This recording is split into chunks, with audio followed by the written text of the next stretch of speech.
ने जो बात कही मैं बहुत ध्यान से सभी बातें ध्यान से सुना था। उनकी बात से मुझे कुछ कहने की प्रेरणा मिली है। एक तो कॉमरेड संतोष जिन्होंने कॉमरेड रंजना का पर्चा पेश किया, बहुत ही शिद्दत के साथ और प्यार के साथ, बहुत गंभीरता से उन्होंने पेश किया, तो बहुत सीखने को मिला उसमें। दूसरा प्रोफेसर कॉस्टॉव जिन्होंने ग्रीन रेवोल्यूशन को खारिज करने की बात रखी, जिससे सब लोग सहमत हैं।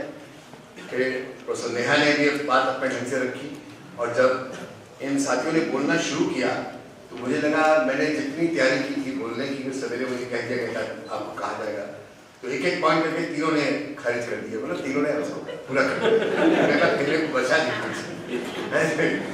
जो जिस जमीन पे मैं खड़ा था, संतोष कास्ट की बात कर दी और साथ में उन्होंने जेंडर की बात कर दी, औरतों के श्रम की बात कर दी, औरतों के श्रम को माना ही नहीं जाता है, उसकी इतनी महत्वपूर्ण बात कर दी। बिल्कुल सही बात करें, उसकी भी तैयारी की थी, वो भी उन्होंने कह दी। प्रोफेसर कॉस्टॉव ने ग्रीन रेवोल्यूशन क्यों और काहे को हुआ, क्यों आया, कैसे आया, वो भी मैंने तैयारी की थी, वो भी चली गई। और प्रोफेसर नेहा ने मेरी वो बात कह दी कि मैं शिक्षा की बात करने जा रही हूँ, तो मेरी पहचान शिक्षा की है, उससे जोड़ के कुछ कहने वाला हल्के बल से कहना है। मेरी बात ये है, मुझे टाइम बहुत कम लगा, समझ नहीं था, मैंने उन्होंने 5 मिनट मैं खींच के 10 मिनट करवा दिया। मैंने सोचा खड़ी हो जाएगी 10 मिनट, 5 मिनट और करूँगा, बगल में खड़ी हो जाएगी।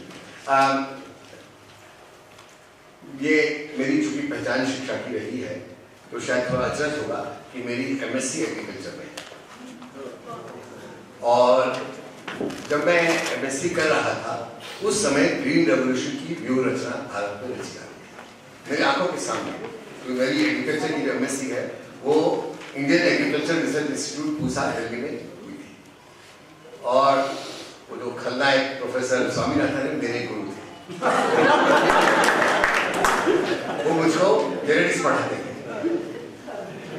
और बहुत अच्छी जेनेटिक्स पढ़ाते थे। मैंने बहुत अच्छी जेनेटिक्स की मेरी बुनियाद उन्होंने लगाई, और उसमें एक बात रखूंगा जो सीधे खेती से जुड़ी है। उन्होंने हमको ये सिखाया कि अगर मोनोक्रॉप कल्चर होगी, यानी एक ही जीनोटाइप की कल्चर होगी, उसको बहुत खतरा है कीड़ों से, उसको कीड़े लग जाएंगे और वो चल नहीं पाएंगे। इसलिए उन्होंने पंजाब का उदाहरण दिया। मैं बात बता रहा हूँ 1961 की, जब उन्होंने मुझे पढ़ाया, और उन्होंने पंजाब का उदाहरण दिया। तो पंजाब की खेती इसलिए अच्छी है कि वहाँ पे कई तरह की वीट की वैरायटीज हैं, गेहूं की कई वैरायटीज हैं, इसलिए वहाँ पर अगर एक खेत में कीड़ा लगता है तो वो आगे नहीं बढ़ पाता, दूसरे खेत पर दूसरी वैरायटी लगती है, इसलिए वहीं पर उसका खात्मा हो जाता है। और अगले खेत में अगर कीड़ा लगता है तो वो तीसरे खेत में नहीं जा पाता, वहाँ कोई और वैरायटी लगती है। इतनी वैरायटी जो गेहूं की पंजाब में है, विविधता है, डाइवर्सिटी है, इसके कारण पंजाब की खेती बड़ी मजबूत है। और जब उन्होंने नेतृत्व किया ग्रीन रेवोल्यूशन का, सारी वैरायटी को खत्म करके एक सिंगल मैक्सिकन ड्रॉप वैरायटी लाने का, मैक्सिकन बॉली वैरायटी लाने का, उसके कारणों में भी आ रहा, हालांकि मैं सब जानता हूँ, समझता हूँ, मेरी आंखों के सामने घट रहा था।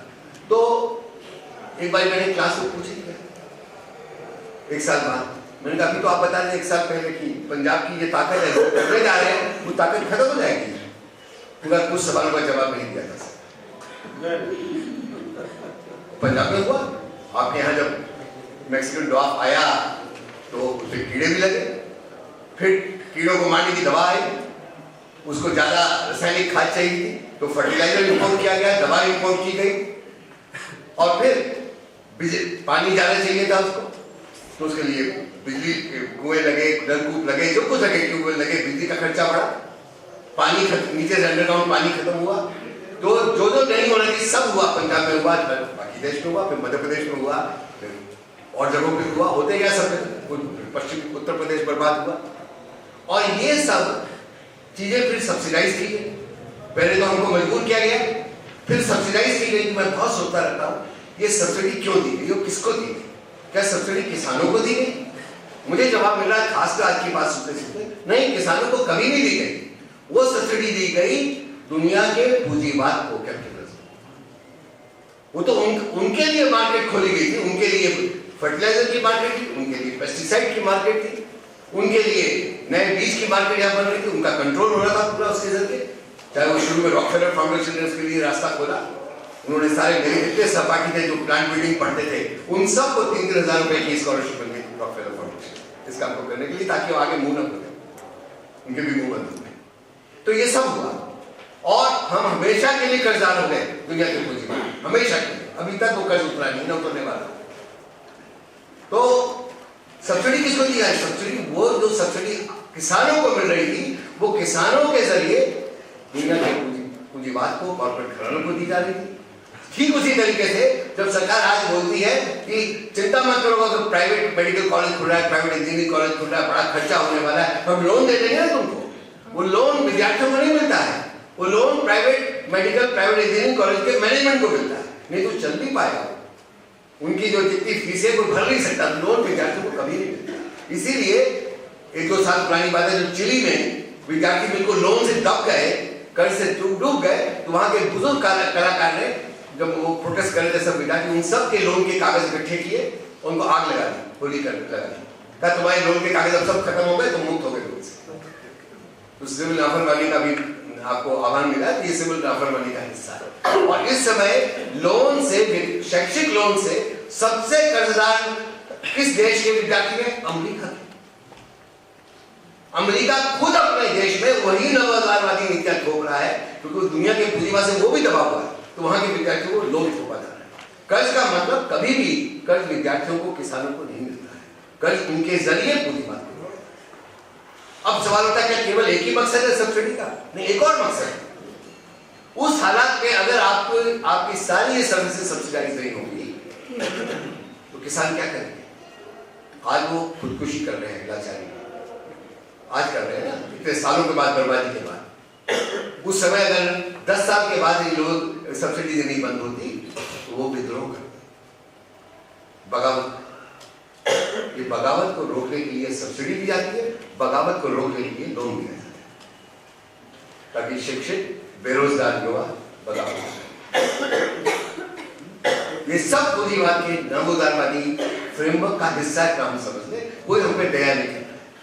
इस सब्सिडी के जरिए पब्लिक प्राइवेट पार्टनरशिप का पूरा मॉडल स्थापित हुआ, और ये पीपीपी भारत के पूंजीपतियों के साथ थी, पीपीपी दुनिया के पूंजीपतियों के साथ। ये पीपीपी का मॉडल था कि तुम बेचो, हम सब्सिडाइज करेंगे, तुम्हारा माल बिकता रहेगा। और यहाँ की मिट्टी बर्बाद हुई, और ये कीटनाशक दवाओं के लिए जो निर्भर हुए, उसके कारण भोपाल में यूनियन कार्बाइड का कांड हुआ। यूनियन कार्बाइड इसलिए बनी ना, और किस लिए बनी?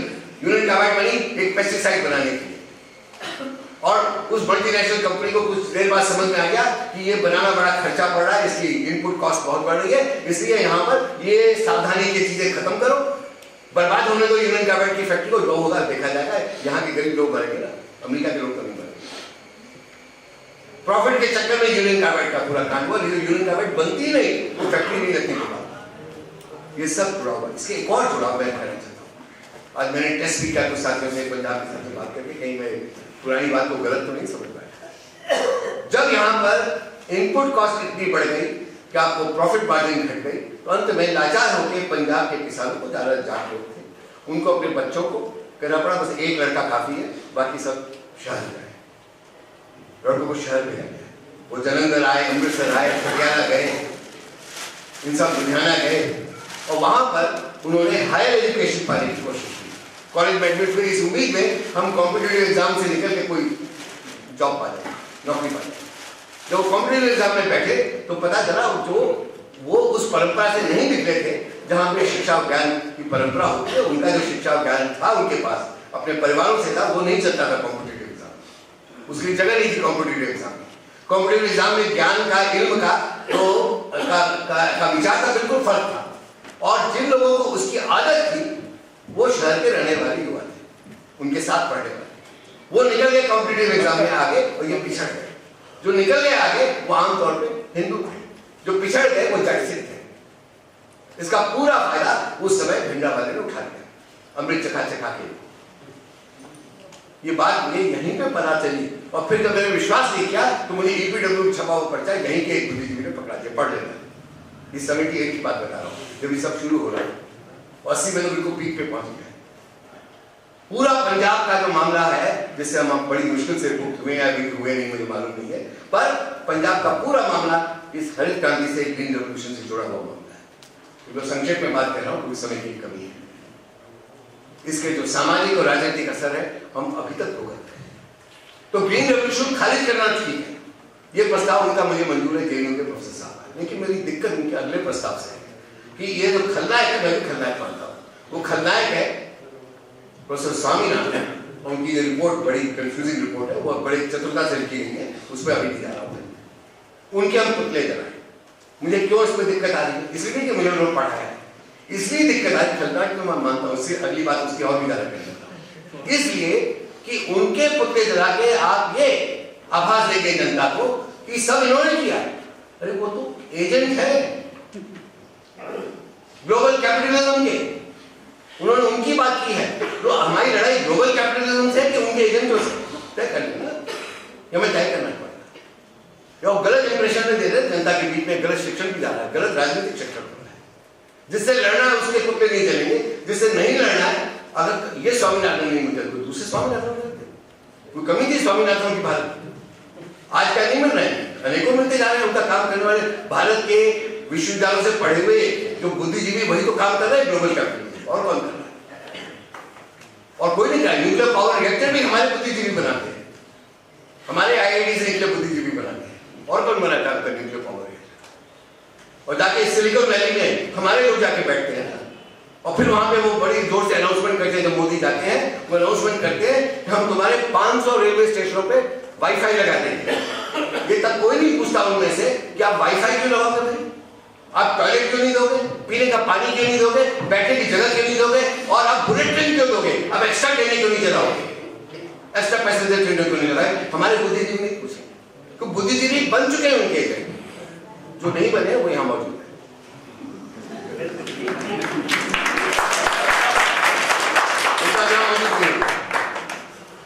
तो सवाल ये है, उस खलनायक के पुतले जला के किताब, तो उसको हमें करना है, ग्रीन रेवोल्यूशन को सीखना है। हमें खलनायक नहीं ढूंढना, हमें नायक ढूंढना है नायक ग्रीन रेवोल्यूशन में। वो नायक के नाम है डॉक्टर रिछालिया, जिसका जिक्र हुआ, लेकिन बात यह है कि जब doctor Swaminathan international rice research institute Manila में डायरेक्टर जनरल बने, उनको बनाया गया, ऊपर से बनाया गया, ऊपर मतलब भारत में ऊपर से, वहां से ऊपर से, वॉशिंगटन से। जब उनको बनाया गया, उन्होंने जो सबसे महत्वपूर्ण काम वहां डायरेक्टर जनरल रहते हुए किया, वो भारत के पैडी का, धान का जीन पुल चुराया, लूटा, चुराना तो नहीं, लूटा, लुटवाया और लूटा। उस समय डॉक्टर रिछालिया बड़ी शिद्दत से, मेहनत से उड़ीसा में, छत्तीसगढ़ में, मध्य प्रदेश में घूम घूम कर, जहां तक उनको पता चलता था धान की ये वैरायटी, हजारों धान की हजारों वैरायटी, इसका मतलब हर एक को बोले जीनोटाइप, हजारों जीनोटाइप, उनके बीजों को इकट्ठा किया, उनको संभाला, संजोया, उनकी कैटेगराइजेशन किया, उनका क्लासिफिकेशन किया, और आगे के लिए नर्सरी बना दी उसको जिंदा रखने के लिए, आगे बढ़ता रहा। इंडियन राइस रिसर्च इंस्टीट्यूट को लूटने का पूरा मसाला वहां मिल गया। कहां पर? रायपुर में, रायपुर के कृषि विश्वविद्यालय, रायपुर की स्टेट गवर्नमेंट, राज्य सरकार के द्वारा, उसमें मध्य प्रदेश था, उसमें विभाजित नहीं हुआ था, मध्य प्रदेश राज्य सरकार के द्वारा जो कृषि विश्वविद्यालय चलाया जाता था, राज्य सरकार, सेंटर भी नहीं है, राज्य सरकार के कृषि विश्वविद्यालय में दुनिया के पैडी का सबसे बड़ा जीन पूल इकट्ठा किया था डॉक्टर रिछालिया, और बहुत ही कम पैसों में, तो ग्रांट मिलता नहीं था, ग्रांट था भी नहीं वहां, इतने कम पैसों में केवल मेहनत से और अपनी अकलमंदी से खड़ा किया था। वो पूरा का पूरा उठवा लिया ऑर्डर देके, इंडियन काउंसिल एग्रीकल्चर रिसर्च के जरिए ऑर्डर देके उठ के पूरा चला गया मनीला, उसको मालूम नहीं कहां से। और प्रोफेसर कस्टम ने ठीक कहा, खत्म नहीं हुआ है, खत्म मतलब जो इकट्ठा था खत्म हो गया, और जिन जिन जगहों पे दूसरी पैडी के जीनोटाइप होने लगे, वहां से तो खत्म हो गया। लेकिन अभी भी जो गांव दूर दराज के हैं, वहां गेहूं का भी और पैडी का भी जीन पुल पुराना मौजूद है, और इसलिए हमारा एक एजेंडा होना चाहिए, वो जीन पुल को वापस इकट्ठा करें, जो काम रिछालिया ने किया। ये पुतले न जला के हम क्या डॉक्टर रिछालिया को अपना एक प्रतीक मान सकते हैं, एक क्रांतिकारी काम का, खेती का प्रतीक, लड़ाई का प्रतीक, जो पूंजीवाद के खिलाफ खड़ा हो गया केवल अपनी ईमानदारी के कारण। वो बौद्धिकता थी, वो बुद्धिजीवी हमारा प्रतीक होना चाहिए, न कि किसी का पुतले जला के कुछ निकलेगा नहीं। पुतले जलाने तो पूंजीवाद का हम जलाते रहते, मुर्दाबाद करते रहते। मैं जाति और जेंडर के सवाल पे थोड़ा सा बोलना चाहता हूं। बिल्कुल जितनी बात कही इतनी जबरदस्त है, उसमें कोई जोड़ने की जरूरत नहीं, केवल एक इतिहास की बात। इस जेंडर के सवाल को जाति के साथ जोड़कर पितृसत्ता की बात पूरी नहीं। ये बात मैं नहीं समझता था, ये बात 1916 में कोलंबिया विश्वविद्यालय में वो युवा भारत का, जिसका नाम है डॉक्टर अम्बेडकर, वो भी पीएचडी कर रहे थे। और पीएचडी करते हुए एंथ्रोपोलॉजी के एक सेमिनार में उन्होंने एक पर्चा तैयार किया। वो पर्चे का नाम 3 शब्दों का है, अंग्रेजी में कास्ट इन इंडिया, भारत में जाति। वर्षों तक लोगों ने सुना नहीं था, वो आया, अब छप गया है, अब उसका इस्तेमाल हो रहा है विश्वविद्यालय में, अब समझ में आई है, बड़ी ऊंची बात कहती है। उन्होंने कुल मिला के इतनी बात स्थापित की कि जो जाति व्यवस्था है उसने पितृसत्ता पैदा की है। भारत के संदर्भ में वो एंगल्स की बात नहीं है, एंगल्स जहां जिसके बारे में मिल रहे थे वो पितृसत्ता, वहां जाति का मामला नहीं, पर प्रॉपर्टी का मामला है। उन्होंने कहा कि जो जाति व्यवस्था है उसने पितृसत्ता पैदा की है, कि जो ब्राह्मण वाली वर्ण व्यवस्था है उसमें ऊपर की जातियों को अपनी प्रॉपर्टी समेटने के लिए जरूरत थी पितृसत्ता की, कि वैवाहिक संस्था, विवाह की संस्था बनाए, उसमें प्रॉपर्टी को समेट ले और उसको निकलने दें अपने बाहर। इसलिए एंडोगैमी के लिए आपस में शादियां करनी शुरू हुई, उसी जाति करना, जाति के अंदर शादी करनी, अपने जाति को बना के रखना ताकि प्रॉपर्टी बनी रहे। और इसलिए ब्राह्मणवादी वर्ण व्यवस्था से ये पितृसत्ता रिस रिस के अंततः दलितों तक चली गई, आदिवासियों तक चली गई, उनके व्यवस्था। इससे ज्यादा अभी कहने की गुंजाइश नहीं है।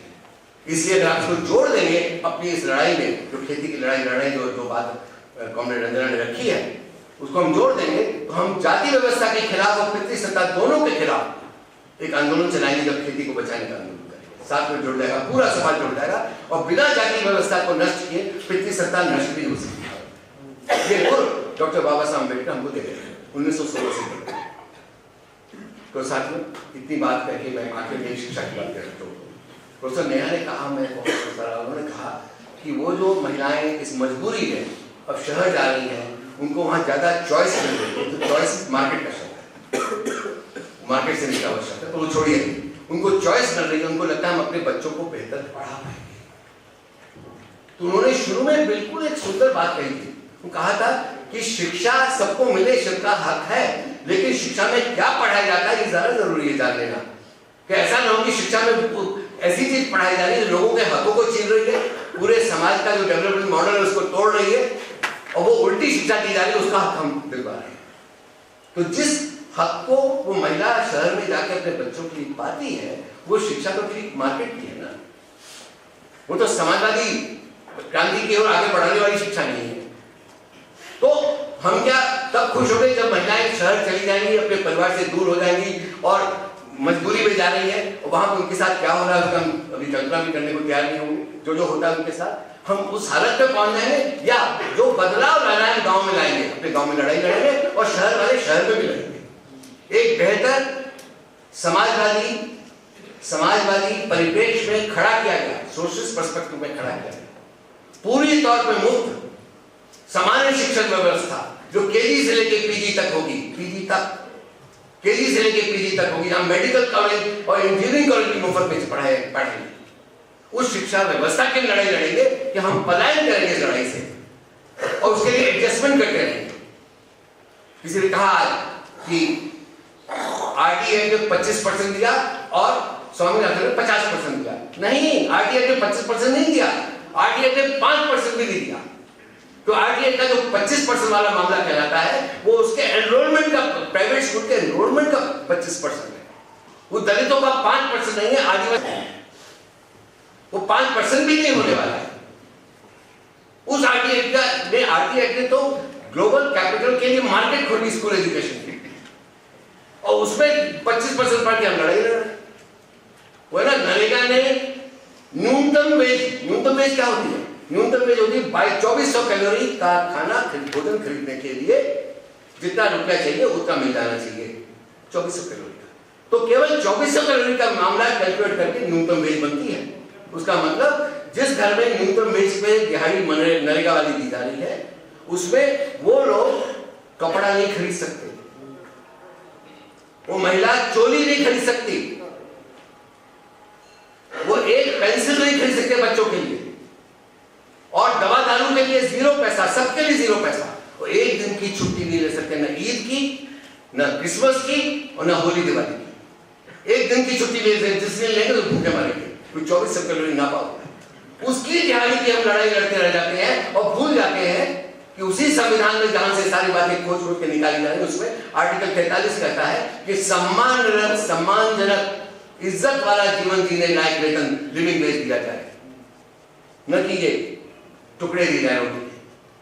वो लड़ाई नहीं लड़ते, हम इसमें फंस जाते हैं। वही 25% एडमिशन करवाएंगे, उसकी लड़ाई लड़ लेते हैं।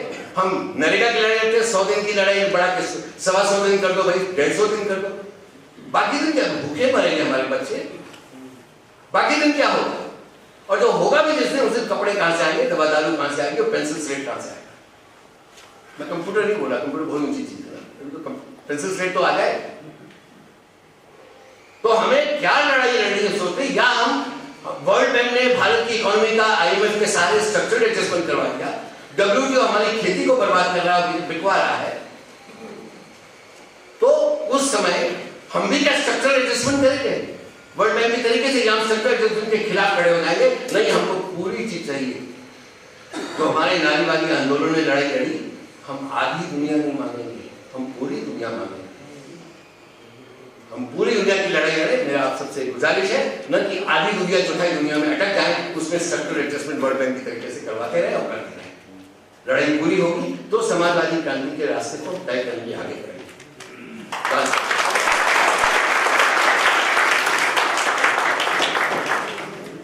Salam, Sadgopal ji. We are very thankful and we are very happy to have Sadgopal ji here. His very presence lends us much encouragement and support. Since he is a special guest, he has been given extra time. Still, I have taken the liberty to be strict with him also, because as requested by him. I will now request comrades from different organizations to say a few words in 5 to 7 minutes. Comrade Pooja Singh, President BKU Dakota.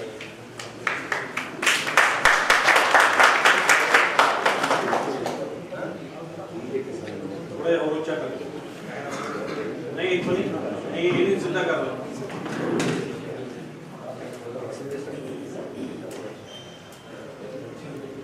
जनशक्ति कर्नाटक, इनकलाबी केंद्र पंजाब वालों खेती संकट से 2 रोजा करवाई जा रही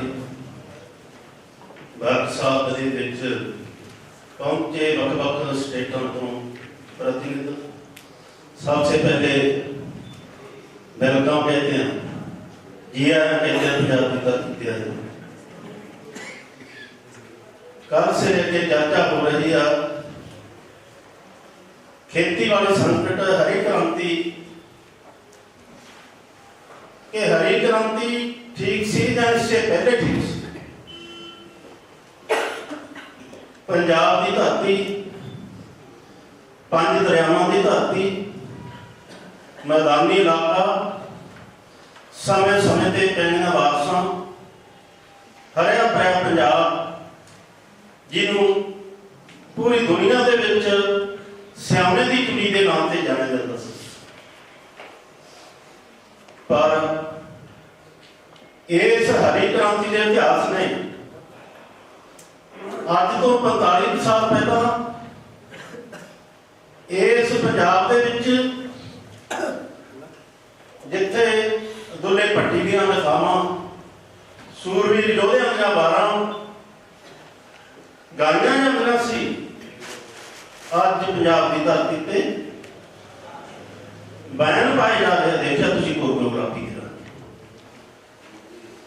किवें कहा जा सकता है कि हरी क्रांति किसान चाहे मजदूर पक्षी सी या ठीक सी पहलों देखा।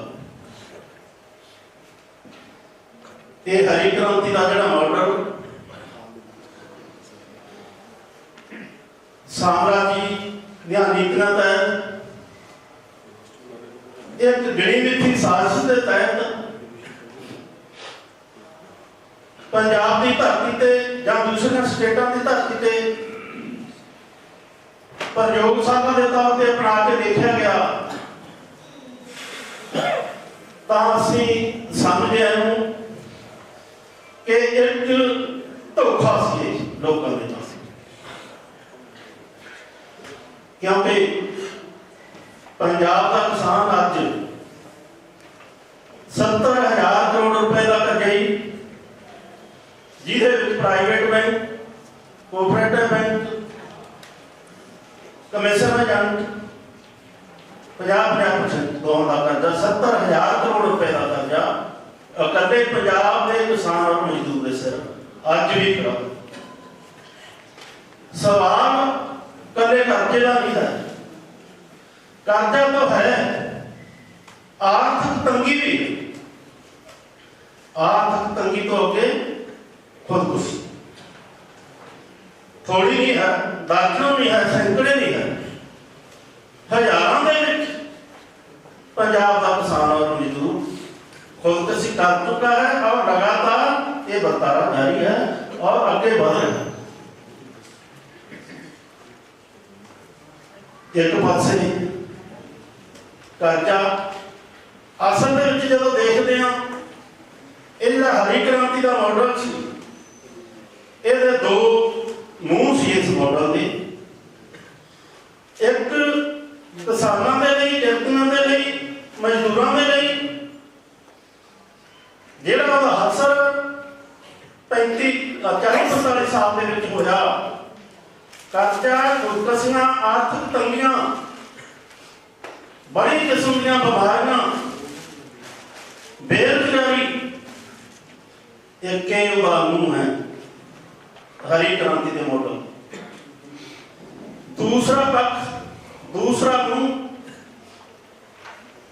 जो इतने नवे भी कीटनाशक दवाइयां, खादा, मशीनरी, बैंक, कमीशन एजेंट, कुछ धनाड़ किसानी, एक उन्होंने लिए मुंह उसका होया।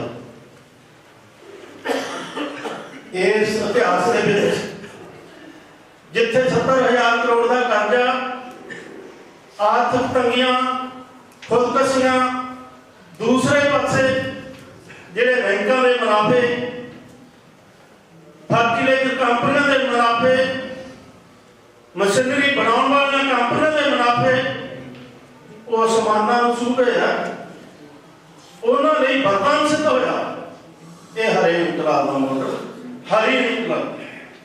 पर पंजाब के जिहड़े मेहनती लोग आ, गरीब किसान है, मजदूर किसान, उन्होंने लिए घातक सिद्ध होया। कला इत्थे बस नहीं,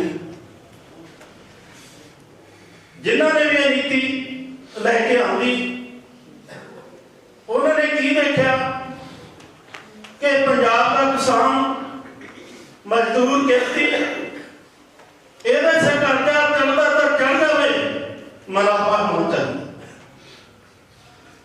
इतों की धरती गैर उपजाऊ बन जाए, वो कुदरती शक्ति, उपजाऊ शक्ति खत्म हो जाए, तो हो जाए मुनाफा होना चाहिए। इतों का वातावरण पलीत हो गया, बीमारियां वख-वख किस्म दी लग रही हैं, होंदा तो हो जाए मुनाफा बदल। उसकी ताजा अनुसार जरा ऐसी नारमा पट्टी के काउंटर बेल्ट के इतों का जो खेतीबाड़ी मंत्री, उन्होंने लैके करोड़ों रुपया कंपनियों तो घटिया कीटनाशक दवाइयां सिर्फ तो सिर्फ मुनाफा बढ़ाने के लिए बेचियां, ते पूरे की पूरी जी काउंटर बेल्ट का वो बर्बाद करके ये मुंह बोलती तस्वीर है कि हरी क्रांति का मॉडल मुनाफामुखी मॉडल सी है,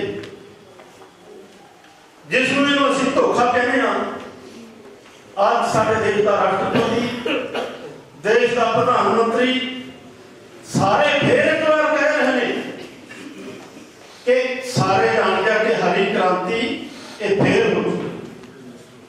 एक होर हरी क्रांति की गल करते हैं कि मेरे देश के किसानों, एक होर हरी क्रांति बात करना पड़ी, वो इतों बड़ा धोखा साडे नाल होने जा रहा, क्योंकि वर्ल्ड बैंक के इलेक्शन है, कल की सारी चर्चा के तहत आप देख चुके हैं कि बड़ा हिस्सा खेती करने वाले जो लोग आ वो खेती के विचों बाहर ਹੋ ਚੁੱਕੇ ਆ ਜਾਂ ਹੋਣ ਜਾ ਰਹੇ ਆ। ਪਰ ਇੱਕ ਵਰਲਡ ਬੈਂਕ ਦੀਆਂ ਨੀਤੀਆਂ ਉਹਦੇ ਨਿਰਦੇਸ਼ਾਂ ਤਹਿਤ ਗਿਣੀ ਮਿਤੀ ਸਾਹਸ ਤਹਿਤ ਲੱਖਾਂ ਕਿਸਾਨਾਂ ਨੂੰ ਖੇਤੀ ਦੇ ਵਿੱਚੋਂ ਉਜਾੜਿਆ ਜਾ ਰਿਹਾ ਤੇ ਹਰੀ ਕ੍ਰਾਂਤੀ ਕਿਹਨੇ ਕਰਨੀ ਹੈ? ਉਹ ਬਹੁਤ ਕੌਮੀ ਕੰਪਨੀਆਂ ਨੂੰ ਬੁਲਾਵਾ ਦਿੱਤਾ ਜਾ ਰਿਹਾ ਕਿ ਤੁਸੀਂ ਆਓ, ਤੁਸੀਂ ਇੱਕ ਹੋਰ ਹਰੀ ਕ੍ਰਾਂਤੀ ਲੈ ਕੇ ਆਓ ਤੇ ਕਿਸਾਨੋਂ ਤੁਸੀਂ ਉਹਨਾਂ ਦੇ ਅੱਗੇ ਕੰਮ ਕਰੋ। ਇਹ ਦੂਜਾ ਧੋਖਾ ਅਸੀਂ ਸਮਝਦੇ ਹਾਂ। ਸੋ ਜਿੱਥੇ ਇਸ ਵਰਕਸ਼ਾਪ ਦੀ ਗੱਲ ਆ, ਅਸੀਂ ਲੋੜ ਮਹਿਸੂਸ ਕਰਦੇ ਹਾਂ ਕਿ ਅਜਿਹੇ ਸੈਮੀਨਾਰ, ਅਜਿਹੀਆਂ ਵਰਕਸ਼ਾਪਾਂ ਹਰ ਸਟੇਟ ਦੇ ਵਿੱਚ ਕਰਕੇ ਇੱਕ ਅਜਿਹਾ ਅੰਦੋਲਨ, ਕਿਸਾਨ ਅੰਦੋਲਨ, ਜਨ ਅੰਦੋਲਨ, ਬਿਟੀਆਂ ਦਾ ਪੂੰਜੀਪਤੀਆਂ ਦੇ ਖਿਲਾਫ, ਕਿ ਅੱਜ ਜੇ ਦੁਨੀਆ ਭਰ ਦਾ ਲਟੇਰਾ ਇਕੱਠਾ ਹੋਇਆ ਤਾਂ ਸਾਨੂੰ ਵੀ ਇਹ ਸੋਚਣਾ ਪਵੇਗਾ ਕਿ ਅਸੀਂ ਵੀ ਘੱਟੋ ਘੱਟ ਕੁੱਲ ਭਾਰਤ ਦੇ ਜਿਹੜੇ ਕਿਰਤੀ ਆ ਉਹ ਇਕੱਠੇ ਹੋਈਏ। ਧੰਨਵਾਦ।